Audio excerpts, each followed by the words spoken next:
It was about a year ago that Honda came out with the CRF450L, and it was probably exactly a year ago that I went out and bought mine.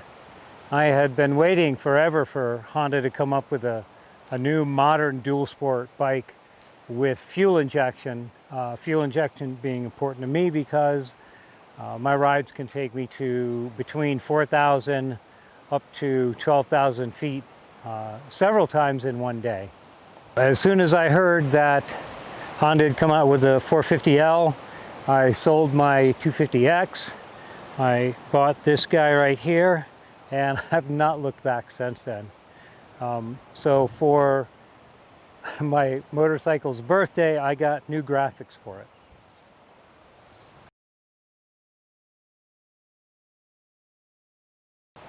I don't want to do another review. I've done a bunch of those, and I'll probably do some more. I just wanted to talk about my thoughts on this bike over the past year.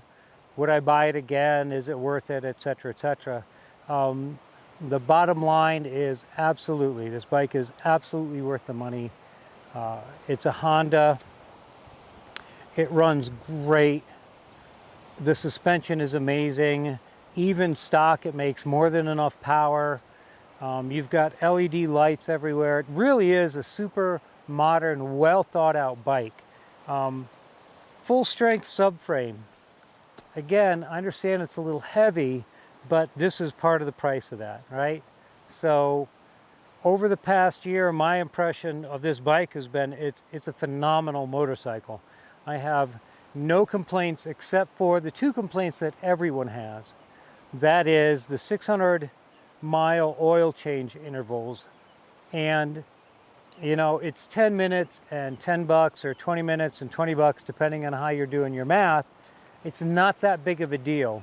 You do have to plan for it on longer trips, right? If you're going to do like a Colorado backcountry discovery route, 744 miles, so you need to start with fresh oil and change your oil when you hit the end. So you do have to plan for it, but it's not that big of a deal.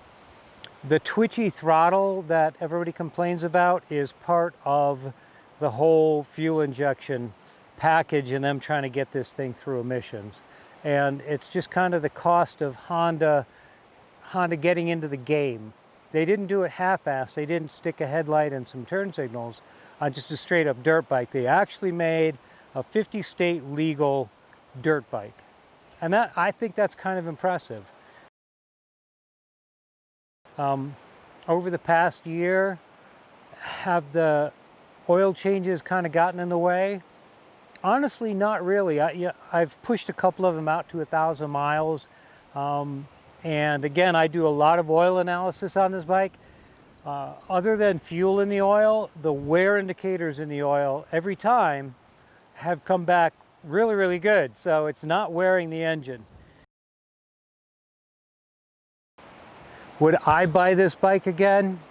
Absolutely. I have no doubt in my mind, if I totaled this bike tomorrow, I would take the insurance money, I would turn around and I would buy another one. I would probably do just about the same things I've done to this.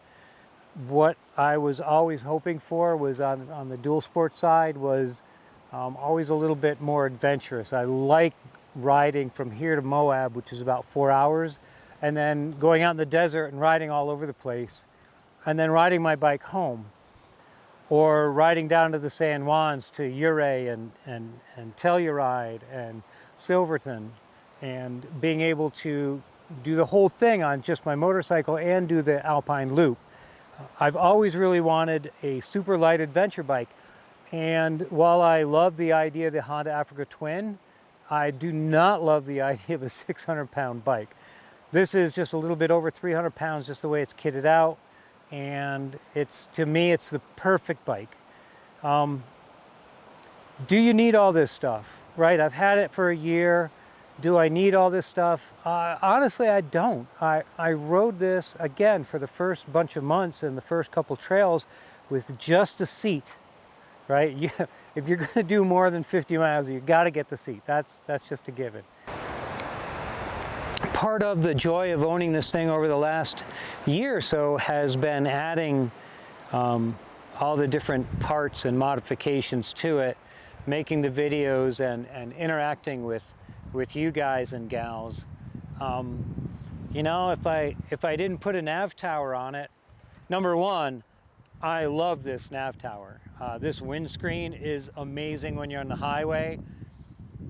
Worth every penny, every ounce. But again, if I hadn't done that, I wouldn't have gotten to make a video out of it. I wouldn't have had all you guys asking questions about, you know, how did you build it, what's in it, etc., etc. So part of building out this bike, other than doing it for me, just because I love doing it, is having the chance to interact with all of you over the past year. And I just want to say thank you guys. Thank you so much for watching.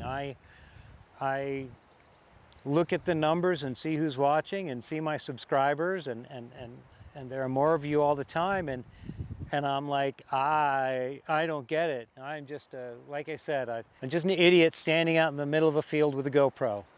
And why you guys tune in and put up with me mispronouncing everything every week, every other week, I have no idea. But for the last year, I really want to thank you guys for watching. I really do.